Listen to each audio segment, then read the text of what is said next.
Muchas bendiciones a todos los hermanos. Les saluda su hermana Ailín Maldonado de Capilla del Rey, Orlando, acompañada de mi esposo, el pastor Luis Germán Mercado. Aquí un domingo más, nuevamente compartiendo virtualmente esta palabra, esta comunión, este congregarnos, donde podemos compartir y donde podemos escuchar palabra de Dios, ser edificados con su palabra.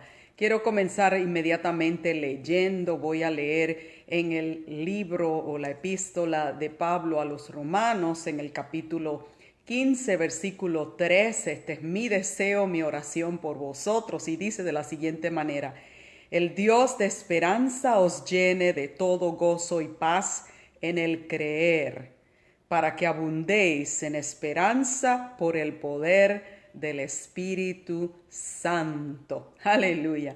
Pedimos al Señor que todos abundemos en esperanza, que la desesperanza no nos haga presos, sino que podamos estar confiados en nuestro Padre Celestial, en su amor, en su misericordia. También quiero leer un salmo, el Salmo 42, versículo 11, un versículo más, para que nos consolemos, nos edifiquemos, nos fortalezcamos en el Señor, sepamos, confiemos que Él está con y por nosotros. Y dice de la siguiente manera, muy conocido este verso: ¿por qué te abates, oh alma mía? ¿Y por qué te turbas dentro de mí? Espera en Dios, porque aún he de alabarle, salvación mía y Dios mío. Amén. Si algo podemos nosotros, los siervos de Dios, es esperar en nuestro Dios. ¿Por qué? Porque Él es todopoderoso, Él es todo amor, Él es todo misericordia, Él es todo justicia, y Él inunda nuestros corazones y nuestro espíritu de la paz que sobrepasa todo entendimiento humano. Continuamos en nuestras oraciones, continuamos en nuestras devociones, confiando en que todos saldremos de esta circunstancia pronto, y que el Señor nos permitirá nuevamente volvernos a reunir, volvernos a abrazar, volvernos a comunicar el amor que nos tenemos los unos a los otros. Pero mientras tanto lo hacemos desde aquí, desde nuestros hogares, y les bendecimos a todos como siempre. Saludamos a los que nos continúan acompañando. Comparta este mensaje con otros y cuéntenos las cosas que Dios ha estado haciendo. Testifiquemos, como dice el cántico, que solo hay gozo, que solo hay paz y salvación en nuestras almas, porque así es para los que tienen al Señor.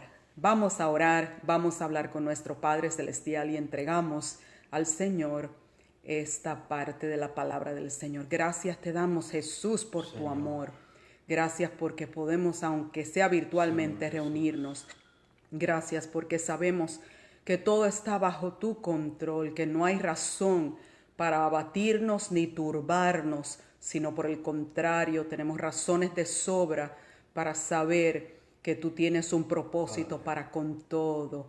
Oh Dios, decimos como Jacob, como Job, que no atribuyó a ti despropósito alguno, sino que confiamos en tus propósitos y en tus planes, porque son buenos, porque tú eres justo, fiel y verdadero. Te bendecimos, te adoramos en el nombre de Jesús. Amén. Con nosotros nuestro pastor Luis Germán Mercado Mora. Dios les bendiga mucho.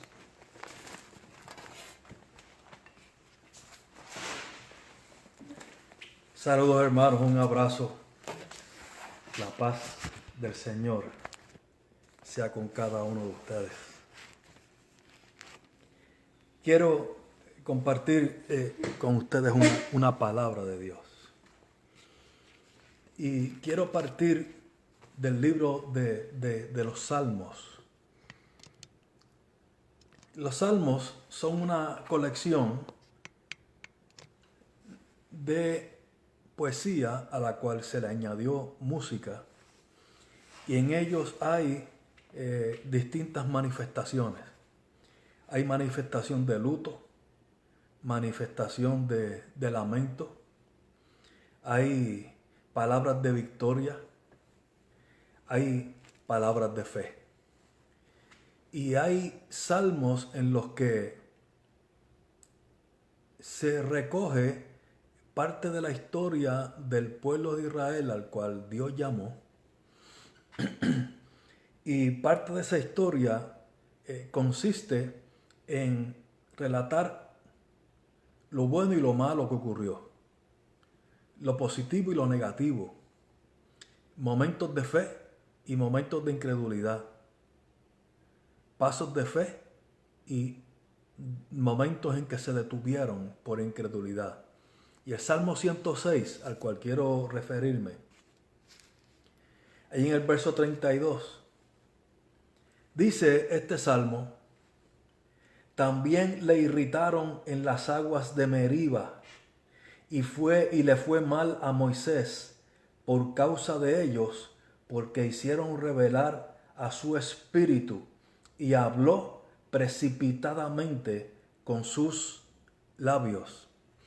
Mire, si fuéramos a buscar a qué pasaje del Antiguo Testamento se refiere este salmo, llegaríamos hasta el capítulo 20, versos 1 al 12 del libro de Números.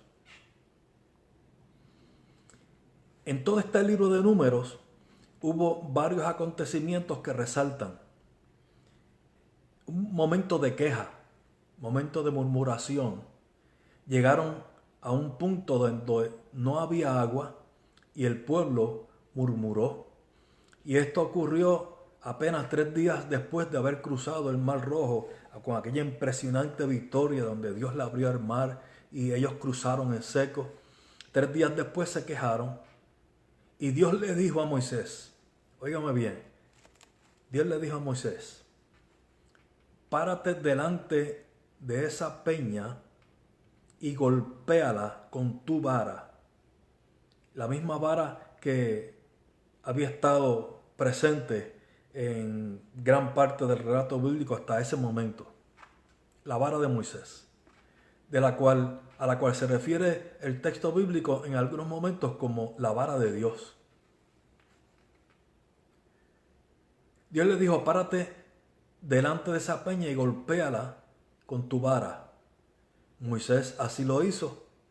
Agua salió, el pueblo y aún el ganado tomó de aquella agua fresca que Dios estaba proveyendo de una peña. Mire, en aquel desierto no había acueductos. Y sin embargo Dios estaba dándole agua fresca, muy fresca. No había panaderías. Y Dios les dio pan del cielo. No había carnicerías. Y Dios les dio carne de aves, de codornices, todos los días. En esta ocasión les dio agua. El pueblo tomó y prosiguió. Y varios capítulos más adelante en el libro de Números se encuentran con escasez de agua una vez más. Y Dios le dice ahora a Moisés, que Moisés y Aarón se turbaron. De nuevo la misma situación. No tenían agua para el pueblo. Estamos hablando de casi 1,5 millones de personas, más el ganado. Y ellos fueron a consultar a Dios, entraron al tabernáculo, consultaron a Dios. La nube de Jehová descendió, Dios les habló. Regresaron delante del pueblo. Dios le había dicho, mientras consultaban a Dios: ve a la peña y háblale. La primera vez le dijo: golpéala. Ahora en esta segunda ocasión, en el capítulo 20 de Números, le dijo: párate delante de la peña y háblale. Y de ella saldrán aguas de vida. Cuando Moisés llegó delante de la peña, ocurrió algo raro. Algo raro. Recordemos que momentos antes el pueblo, casi al unísono, estaban quejándose y murmurando y reclamando y hablando de organizar un grupo para organizarse, de nombrar capitanes para volver a la tierra de Egipto, aunque sea a pasar esclavitud de nuevo. Decían ellos: es preferible vivir como esclavos que morir en este desierto por escasez de agua. Y Moisés escuchó toda aquella murmuración. Moisés estaba irritado. Más bien, ambos estaban irritados. Eso incluye a su hermano mayor, Aarón. Y Dios le dijo ahora, párate delante de la peña y háblale. Cuando llegaron delante de aquella peña, Moisés se dirigió al pueblo y les dijo, escuchen ahora, pueblo rebelde, ¿os hemos salir agua de esta peña? Es decir, ¿tengo yo ahora que hacerle salir agua de esta peña? Pero no era eso lo que le había dicho. El agua no la iba a hacer salir Moisés, era Dios. Moisés estaba irritado y Dios le dijo, háblale. Sin embargo, en esta ocasión, con coraje, con ira, golpeó la piedra 2 veces. En un momento de ira. Y Dios en su misericordia hizo que el agua saliera a pesar de que Moisés hizo algo distinto a lo que Dios le dijo. Golpeó la piedra, salió agua, el pueblo tomó el ganado otra vez. Solo que esta vez ocurrió algo distinto. Entonces Moisés y Aarón escucharon la voz de Dios que les dijo en Números capítulo 20, verso 1, por cuanto no creísteis en mí para santificarme delante de los hijos de Israel, ustedes no van a entrar a la tierra que juré a sus padres. Quiero leer el capítulo completo. Por cuanto no creísteis en mí para santificarme delante de los hijos de Israel, por tanto no meteréis esta congregación en la tierra que les he dado. Y dice el verso 13, estas son las aguas de la rencilla por las cuales contendieron los hijos de Israel con Jehová, y él se santificó en ellos. Fue un castigo duro por aquello. Cuando yo leí este pasaje por primera vez, y yo me pregunté, ¿dónde estuvo la seriedad? Fue serio. Lo que Moisés hizo fue serio, a juzgar por la acción que determinó Dios de no permitirles a ellos dos entrar a la tierra prometida, después que habían caminado por aquel desierto 40 años, guiando a aquel pueblo. ¿Dónde estuvo, en qué consistió la severidad de esa disciplina de parte de Dios? El Señor se lo dijo, verso 12, por cuanto no creísteis en mí para santificarme delante de los hijos de Israel. Yo busqué en el idioma original hebreo qué significa la palabra santificar allí. Significa celebrar, consagrar, señalar. ¿Qué sucedió allí? Que Moisés juzgó que aquel pueblo no era merecedor de tomar agua en aquel momento por su murmuración, por su incredulidad, por su queja. Y por eso reaccionó con ira, golpeando la peña, cuando Dios le dijo que le hablara. Y dice el Señor que no creyeron en él y no lo santificaron a los ojos de todo el pueblo. Por eso no entrarían ninguno de los dos. Moisés juzgó que el pueblo no era merecedor de que él simplemente se parara frente a la peña y le hablara. Y en su ira golpeó la peña. Y la ira del hombre no obra la justicia de Dios. El Dios de misericordia, el Dios de toda bondad,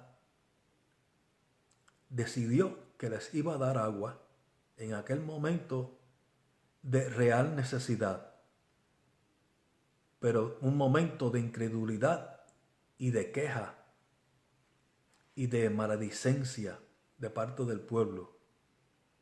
Ciertamente Moisés no entró. Si usted mira el último capítulo los últimos capítulos de Deuteronomio, que son los que registran cuando el pueblo estaba haciendo entrada a la tierra de Israel, el pueblo accedió a la tierra, como Dios había prometido, mucho tiempo antes, muchos años antes. Que había dicho Dios a los patriarcas que había de dar aquella tierra a la descendencia de Israel, tierra que fluía leche y miel. Y Dios le dijo en aquel momento, registrado en el capítulo 32 de Deuteronomio, sube a la cumbre del monte del Pisga, y desde allí verás toda la extensión del pueblo que le doy, del terreno que le doy al pueblo de Israel. Y Moisés lo vio. Ya Aarón había muerto. Ese día Moisés estaba contemplando la promesa de Dios cumplida, pero tal y como Dios le dijo, él no iba a poseerla.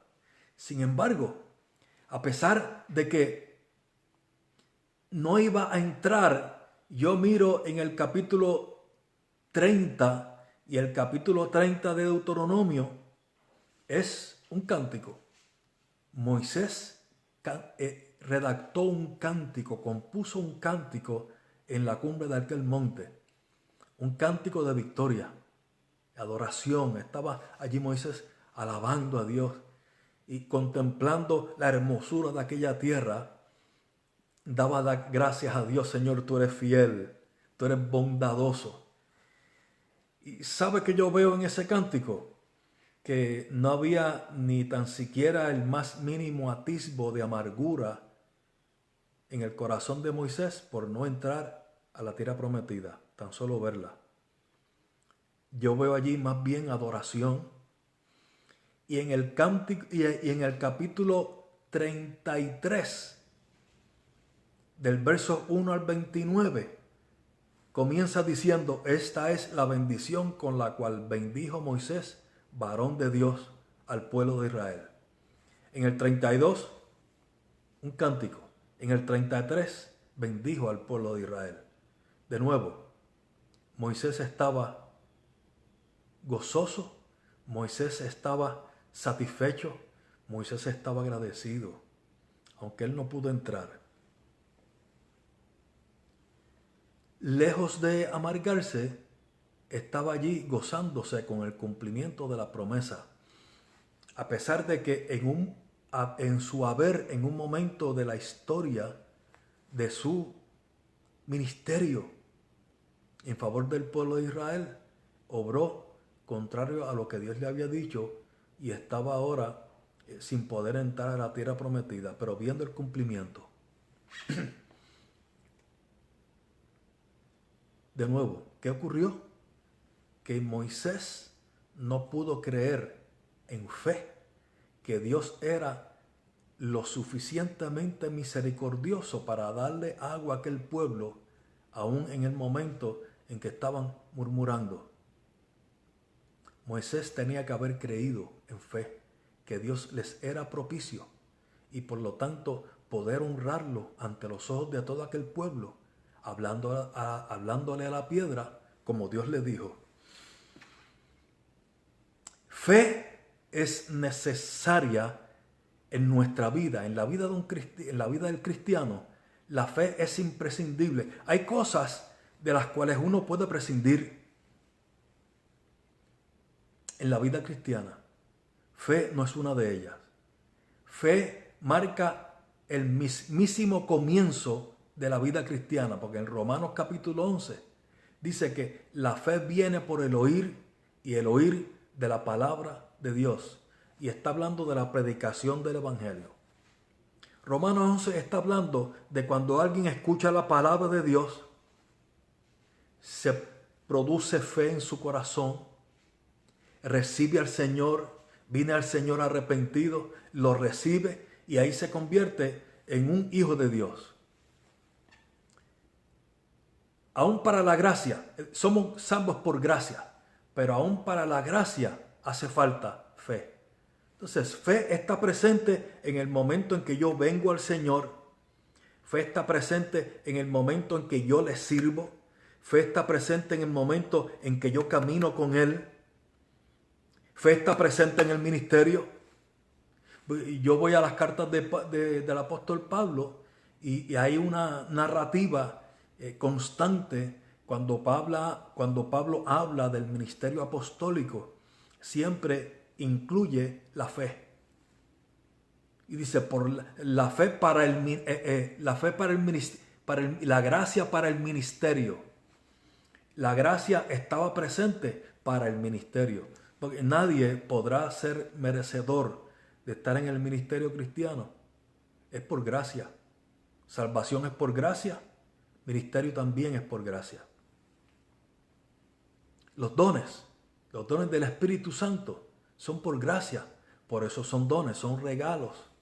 Son regalos que no merecemos. Son regalos por gracia. Entonces, fe está presente aún para la gracia. Fe está presente en todo momento. Fe tiene que estar presente en cada paso que damos en el Señor. Porque sin fe, escúcheme bien, sin fe es imposible agradar a Dios. Nunca usted podrá, yo tampoco, ser lo suficientemente disciplinado como para merecer estar en el ministerio. Nunca podremos ser lo suficientemente rectos como para ser salvos. Nunca mereceremos ser lo suficientemente buenos para tener lo que tenemos de parte de Dios.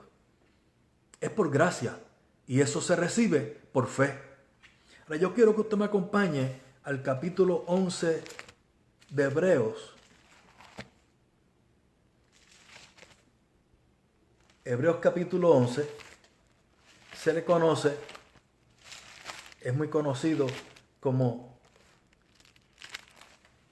el capítulo de la fe o de los héroes de la fe.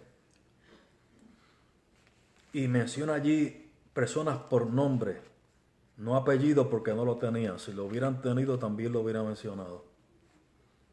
Menciona personas por nombre. Menciona a una persona en un momento en que no pudo por la fe confiar en la misericordia de Dios y lo que ocurrió. Y menciona por la fe a gente que hizo cosas, gente corriente, gente común y corriente. Como en este capítulo 11 de Hebreos se dice siempre los héroes de la fe. Mire,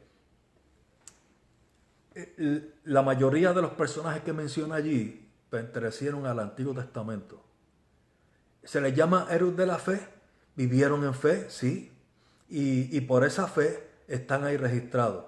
Yo quiero decirle que en su momento, en el momento en que estaban viviendo, y aún si vivieran hoy, serían gente común y corriente, que se destacaron por la fe. Entonces, fe nos hace trascender la cotidianidad. Fe nos hace trascender lo natural. Fe nos hace vivir a la altura de lo que Dios tiene para nosotros. Capítulo 11 de Hebreos, quiero leer. Este pasaje es bien conocido, pero usted se dará cuenta que leyendo pasajes bien conocidos y hasta trillados, usted se encontrará allí una impartición de revelación nueva cada vez. Hebreos capítulo 11, verso 1 dice: es pues la fe la certeza de lo que se espera, la convicción de lo que no se ve. No podemos estar convencidos de lo que no se ve si no es por la fe. El método científico dice que es necesario experimentar para poder llegar a creer. En el Señor, en fe, se cree para experimentar. Es todo lo contrario. Es la fe la certeza de lo que se espera, la convicción de lo que no se ve. Porque por ella alcanzaron buen testimonio los antiguos. Por la fe entendemos haber sido constituido el universo por la palabra de Dios, de modo que lo que se ve fue hecho de lo que no se veía. Dice que por la fe entendemos. Y por la fe podemos entender. La fe tiene que ver con entendimiento, ¿sabe? La fe no es un salto al vacío. La fe no es ciega. No hay tal cosa como fe ciega. La Biblia nunca usa esa frase de fe ciega. La fe no es ciega, es todo lo contrario. Es todo lo contrario. La fe alumbra. Por la fe las cosas se ven tal y como realmente son. Por la fe entendemos, dice que entendemos que el universo fue creado por la palabra de Dios. Usted no estaba allí, yo tampoco. Ninguno de nosotros estaba allí, pero por la fe creemos que por la poderosa palabra de Dios fueron hechos los cielos y la tierra. Y quien hizo cielos y tierra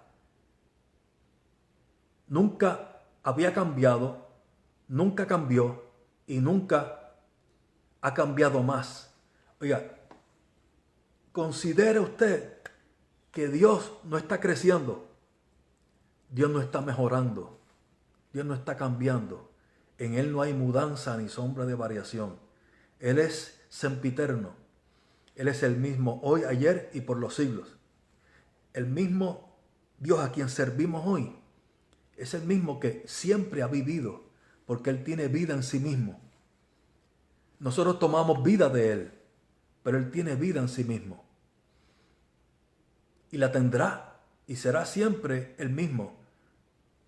Dios no cambia, Dios no está mejorando, Dios no está modificando nada. Su palabra es eterna. Dice el verso 4, ahora el verso 4 entra a mencionar otro personaje como lo hizo Números capítulo 20, en el caso de Moisés. Verso 4 dice que por la fe Abel ofreció a Dios más excelente sacrificio que Caín. Y aquí menciona la segunda generación de humanos sobre el planeta. Menciona a Abel y menciona a Caín por su nombre. Dice que por la fe ofreció Abel a Dios un sacrificio más excelente que Caín. Hemos dicho, no es bueno hacer comparaciones, pero el texto bíblico está diciendo, está comparando que el sacrificio de uno fue más excelente. ¿Era Abel mejor que Caín? No. Ante los ojos de Dios, iguales. Ante los ojos de Dios, todos somos iguales. Sin embargo, hay gente que se destaca. Y la única forma de destacarse en el Señor es por la fe. Dice que ofreció un sacrificio que fue mejor que el de Caín, por lo cual alcanzó testimonio de que era justo, dando Dios testimonio de sus ofrendas, y muerto aún habla por ella. Si usted va al capítulo 4, verso 3 al 10 de Génesis, ahí está el relato. Y dice, y voy a parafrasear, que un día Abel trajo al Señor una ofrenda. Era pastor. Y Abel escogió de lo más lindo que tenía en el rebaño. Y dijo, esto es para Dios. Como sucedía con todo pastor, en su rebaño habían animales con defectos. Cuando Abel fue a escoger de su rebaño, lo mejor, dijo él, va a ser para el Señor. Con el resto me quedo yo. Si hay algún corderito con defecto, ese va a ser el mío. Pero para Dios va a ser lo mejor posible. El animal más lindo va a ser para el Señor. Eso habla de primado, eso habla de señorío, eso habla de que Dios, que es excelso, se merece lo mejor de nuestra vida. Y eso habla de Dios y eso habla de mí. Oiga, necesitaba a Dios que Abel le ofreciera un buen sacrificio. No. Quiero leer una vez más. Su sacrificio fue más excelente que Caín. Si volvemos a Génesis 2, dice que Caín trajo una ofrenda de la tierra, algo que encontró en la tierra, algo común y corriente, y se lo ofreció a Dios. El espíritu del pasaje lo que deja ver es que hubo un esmero de parte de Abel que no hubo en Caín, porque este hombre, Abel, consideraba que Dios, que es perfecto, que es santo y que es bueno, se merece lo mejor de nuestra vida. Y dice aquí en Hebreos, interpretando el capítulo de Génesis, que fue por la fe. El sacrificio de Abel fue mejor porque hubo fe. Lo que más me interesa a mí es que dice que y muerto aún habla por ella. Abel murió, fue asesinado por su hermano. Usted conoce el relato. Pero aún después de muerto, habla por ella, es decir, por la fe. Cuando un hombre o una mujer de Dios muere, nada de lo que hizo en fe muere. Absolutamente nada. Eso vive ante la presencia de Dios. Dice que por esa fe, Abel hablaba. Otra vez, necesitaba a Dios esa ofrenda excelente. Necesita a Dios de nuestra ofrenda. Necesita a Dios de recibir lo mejor de nosotros. No. ¿Necesita a Dios nuestra alabanza? No. ¿Necesita a Dios nuestra oración? No. Quien lo necesito soy yo. Lo necesitamos nosotros. ¿Sabe por qué Dios se alegró de la ofrenda de Abel? Porque eso hablaba de él, de Abel. Hablaba de qué lugar ocupaba Dios en su corazón. Ocupaba el primero. Por eso lo más lindo era para él. Si lo que le doy a Dios es lo mejor de mí, eso dice que en mi corazón ocupa el primer lugar. Eso es fe. Por eso agradó a Dios. Y eso habla de mí, por eso Dios se alegra. Por eso Dios se deleita en ese sacrificio. Por eso Dios se deleitó en aquella ofrenda, aunque no la ha necesitado, nunca la necesita. En cierta ocasión, el profeta Elías se dirigía hasta una ciudad que estaba pasando hambre. Estaban en una cuarentena forzosa. El pueblo de Israel estaba sitiado por el enemigo. Y llegó a una ciudad donde tuvo una de esas citas divinas. Se encontró con una mujer viuda a quien tenía un hijo y le pidió algo de comer. Y la respuesta de la viuda fue: sí tengo algo. Lo que me queda es para hacer una torta. Un poquito de harina y un poquito de aceite para hacer una torta para mi hijo y para mí, para echarnos a morir. Porque era lo último que quedaba. No había más. Un último plato de comida, sencillo, escaso, el último. Y la mujer ya había hecho planes para morir. Delante de su vista no había nada más. ¿Sabe que llegan momentos en nuestra vida que parece que no hay más? Pero Dios tiene tanto. Parece que no hay más, pero Dios tiene y tiene mucho. El profeta le dijo a la mujer: pues cuece una torta para mí. Yo voy a comer primero. Parecería injusto aquello que la mujer había guardado con tanto celo, aquel poquito de harina, aquel poquito de aceite, y ahora el profeta le dijera, no, prepara algo para mí primero. Él sabía que allí terminaba todo. La mujer fue obediente, lo cual hizo. Preparó una torta para el profeta comió. Entonces vino una palabra de Dios a través del profeta y le dijo, la harina no escaseará, tampoco faltará el aceite. Y lo que dijo el profeta, eso fue lo que ocurrió. Porque de aquel día en adelante, tanto la mujer como su hijo comieron de la harina que había en aquella tinaja, que no se sabía cómo se multiplicaba. ¿Ha visto eso usted alguna vez? Que pasar por momentos en su vida en que usted no sabe de dónde, pero ocurrió. Fue Dios, proveyendo contra toda probabilidad, proveyendo por encima de toda escasez, preservando y proveyendo por encima de una pandemia como la que estamos atravesando, proveyendo Dios todo lo necesario para superar el momento. Si ponemos a Dios primero, escúcheme bien, la harina nunca escaseará, el aceite tampoco. Tiene que ser Él primero. Cuando algunos atesoraron el poquito de harina que les quedaba, consumieron lo último que les quedaba y el resto fue historia.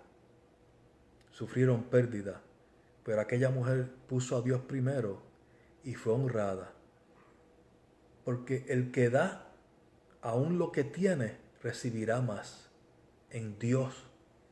El que retiene lo que tiene, aún lo que tiene, lo perderá. La fe de Abel habla todavía, aun cuando él murió. Y ahora el verso 5 menciona a un hombre descendiente indirecto de Abel, que fue el séptimo desde Adán, la séptima generación a partir de Adán, que se llamó Enoc, un nombre muy breve. Dice el verso 5, por la fe Enoc fue traspuesto para no ver muerte, y no fue hallado porque lo traspuso Dios, y antes que fuese traspuesto tuvo testimonio de haber agradado a Dios. ¿Qué pasó con Enoc? Nadie lo sabe. Y no especulamos qué pasó con él. Fue traspuesto, no vio muerte. Nunca más. No murió. ¿Qué va a pasar con Enoc? Tampoco lo sabemos. Y aprendemos a no pensar más de lo que está escrito.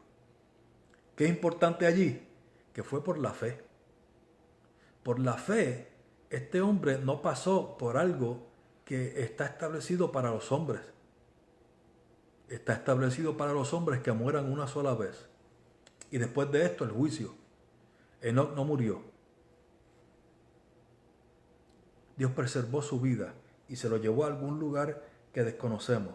Ahora mire el verso 6. Aquí quiero llegar. Pero sin fe, aquí hay un pero sin fe es imposible agradar a Dios. No es difícil. No dice que es difícil, dice que es imposible. Sin fe es imposible agradar a Dios. ¿Qué es lo excelso que yo puedo hacer que agrade a Dios? Nada que yo pueda hacer agrada a Dios sino la fe. Que después que yo crea en fe, lo que yo haga agradará a Dios. Por eso la fe sin obra es muerta. La fe que obra, la fe que obra no es la fe, no es la obra que se hace para ganar a Dios. Es la obra que se hace por amor a Dios. Es la obra que se hace porque vivo en fe. Son obras de la fe. Pero sin fe es imposible agradar a Dios. Y el verso explica por qué. porque es necesario que el que se acerca a Dios crea que existe. Dice ahí que crea que le hay. La traducción de esa frase es que crea que Dios existe. Otra forma de expresarlo es que crea que Dios es real. Entonces, ¿por qué es imposible agradar a Dios sin fe? Porque es necesario. Primero dijo es imposible, ahora dice es necesario, perdóname, que el que se acerca a Dios crea que Él es real, que le hay y que existe y que es galardonador de los que le buscan. Dos cosas. Es necesario que crea que Dios es real, que Dios existe y que es galardonador o premiador de los que le buscan. Algunos dicen, pues, yo no quiero servir a Dios por interés, yo sirvo a Dios por amor. Pues mire, yo quiero servir a Dios porque lo que yo reciba de parte de Dios viene de Él. Eso es bueno. Yo quiero recibirlo. Eso habla del amor de Dios. Habla de su misericordia. Habla de sus promesas. Habla de su bondad. Yo quiero recibirlo. Ese galardón yo quiero recibirlo. Es necesario que el que se acerca a Dios crea que es real y que es galardonador de los que le buscan. Último verso. Por la fe Noé, cuando fue advertido por Dios acerca de cosas que aún no se veían, con temor preparó el arca en que su casa se salvase, y por esa fe condenó al mundo y fue hecho heredero de la justicia que viene por la fe. La fe no condena. La fe no condena a nadie. Lo que está diciendo este verso es que por la fe Noé demostró que se podía caminar con Dios. Y eso fue un testimonio contra el mundo. Porque dice el pasaje en el libro de Génesis que toda carne se había corrompido. Dios le dijo a Noé, construye un arca porque viene un gran diluvio, cuando nunca en la historia había llovido. Para nosotros la lluvia es algo tan común, especialmente en esta época del año en la Florida, que llueve casi todos los días. Pero cuando Dios le habló a Noé, nunca antes en la historia había ocurrido tal cosa como lluvia. Dice el libro de Génesis que subía un vapor de la tierra que la regaba, vapor de agua obviamente, regaba la tierra. Pero Dios le dijo, Noé, va a llover, y pasaron 120 años mientras Noé construía el arca, y un día, el dedo de Dios cerró la puerta de aquella arca de la cual de Dios le dio hasta los planos. Y Noé en fe creyó. Y un día el dedo de Dios cerró la puerta y ya no hubo más espera. Ya no hubo más llamado de misericordia. Durante aquel tiempo Noé anunció, nadie creyó, y entraron en aquella arca 7 personas más. Ojo, Dios le dijo a Noé, yo te he visto justo en esta generación. Vio justo a Noé. Sin embargo, salvó a toda su familia, a su esposa, a sus hijos, las esposas de sus hijos, 8 en total incluyéndolo a él, fueron salvos de aquel gran acontecimiento catastrófico por la fe. Por la fe. Por la fe tenemos que caminar todos nuestros días. Por la fe creemos que Dios tiene planes con nuestra vida que se van a cumplir. Si nosotros caminamos en Él en fe, Dios lo va a hacer. Por la fe creemos que Dios tiene abundancia en adelante para nosotros, de todo tipo. Pero abundancia en sus caminos. Por la fe creemos que nuestro trabajo en el Señor no es en vano. Nada que hagamos de nuestro trabajo en el Señor es en vano. Por la fe creemos que nuestro trabajo en el Señor siempre, siempre, siempre tiene fruto. Por la fe creemos que somos aceptos en el amado, que hemos sido aceptados en el amado y que Dios tiene dones para nosotros para ejecutar su voluntad en la tierra antes de que llegue el momento de partir y estar en el otro lado de la eternidad. Por eso, mis amados hermanos, tenemos que vivir en fe. Tenemos que obrar en fe. Tenemos que caminar en fe, creyendo que sobre nosotros mira uno más alto que yo, uno más poderoso que yo, uno excelso, y sus planes con mi vida son de continuo el bien. ¿Usted puede decir amén con eso? ¿Conmigo? ¿Puede decir amén a esa palabra conmigo? Entonces, crea que lo que estamos viviendo no es el fin. Lo que estamos viviendo no es un final. Es un episodio en nuestra vida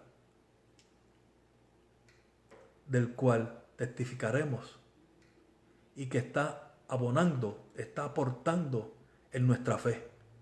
Si lo pasamos en fe, crea que está abonando a nuestra fe. Yo quiero orar con ustedes. Yo quiero orar con cada uno de ustedes. Señor Jesús, Padre de misericordia, estamos diciendo este pueblo y yo hoy, reunidos y puestos de acuerdo, Señor, te estamos dando gracias, porque por esta fe, la fe del Hijo de Dios, estamos en pie, Señor, delante de ti. Y que por esta fe, Señor, se ha abierto camino delante nuestro, camino que andaremos en fe, sabiendo que nuestro trabajo en ti no es en vano y que tú nos tienes aquí con propósito y propósito santo. Y queremos, Señor amado, crecer, abundar en ese propósito para ti, Señor, hasta que tú vuelvas o hasta el momento que nos toque ir a tu presencia. Señor, queremos vivir en fe, sabiendo que lo que tú tienes por delante en nuestra vida es mayor, es más abundante. Ah, Señor, porque tú has dispuesto que la vida del justo es como la luz de la aurora, que va en aumento hasta que el día es perfecto. Gracias. Señor, gracias. Padre bueno, gracias. Lo creemos. Haznos así y aún añádenos. En el nombre de Jesús. En el nombre de Jesús.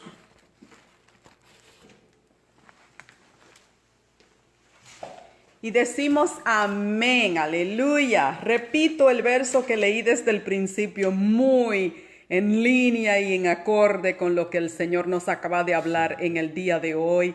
Repito el verso de Romanos, capítulo 15, verso 11, y dice: el Dios de esperanza os llene de todo gozo y paz en el creer, para que abundéis en esperanza por el poder del Espíritu Santo. Damos gracias al Señor por su palabra. Sabemos que el Señor siempre nos alienta, nos fortalece, nos anima, restaura nuestra fe a través de su palabra. Y le vamos a mostrar a Él a través de nuestros actos cuánto creemos y confiamos en Él y en su misericordia. Aleluya. Sí.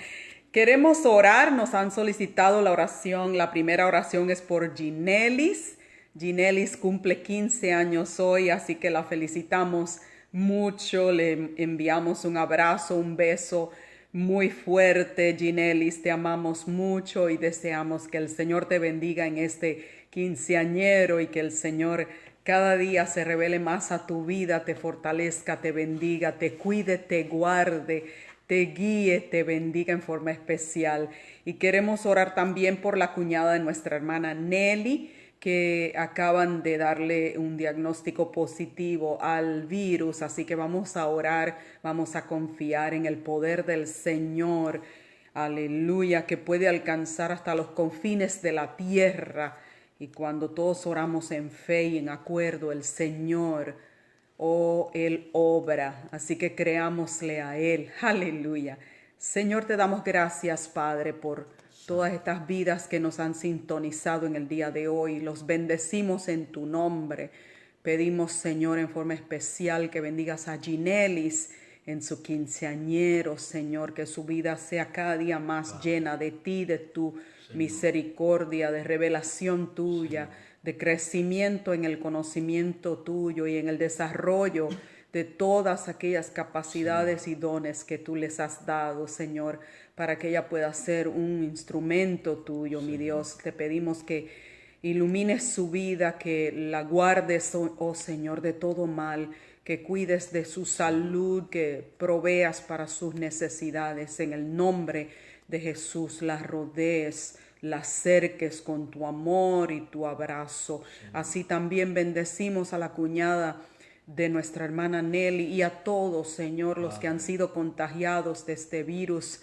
Pedimos que tu mano se pose sobre ellos, oh Dios, que los números de muertes, Señor, oh mi Dios, se reduzcan dramáticamente por el poder de tu Espíritu Santo, interviniendo en cada cuerpo y en cada corazón, que los que están enfermos y no te han conocido, te conozcan, que tu palabra llegue a sus corazones, tu revelación a sus vidas, y entreguen sus vidas a ti, Señor, y tu Espíritu Santo inunde todo su ser de paz y fortalezcas todo su interior en ti. Asimismo, bendecimos a todos los que nos sintonizaron para que tu Espíritu Santo continúe revelándoseles y bendiciéndoles y ayudándoles, oh Dios, a mantenerse firmes y en fe, creyendo y convencidos, Señor, en ti, en tu poder y en tu amor. En el nombre de Jesús te lo pedimos todo y te damos gracias. Amén. Estaremos aquí nuevamente el miércoles a las 7:30, mientras todavía no tengamos palabra de qué va a acontecer, si vamos a poder reunirnos, congregarnos en el templo, así que estaremos pendientes, pero de todas maneras, si estamos aquí, esperamos contar con la presencia de todos vosotros. Nuevamente les enviamos un abrazo lleno de mucho amor, les extrañamos y esperamos en Dios que todos estén bien. Hasta la próxima. Dios les bendiga mucho.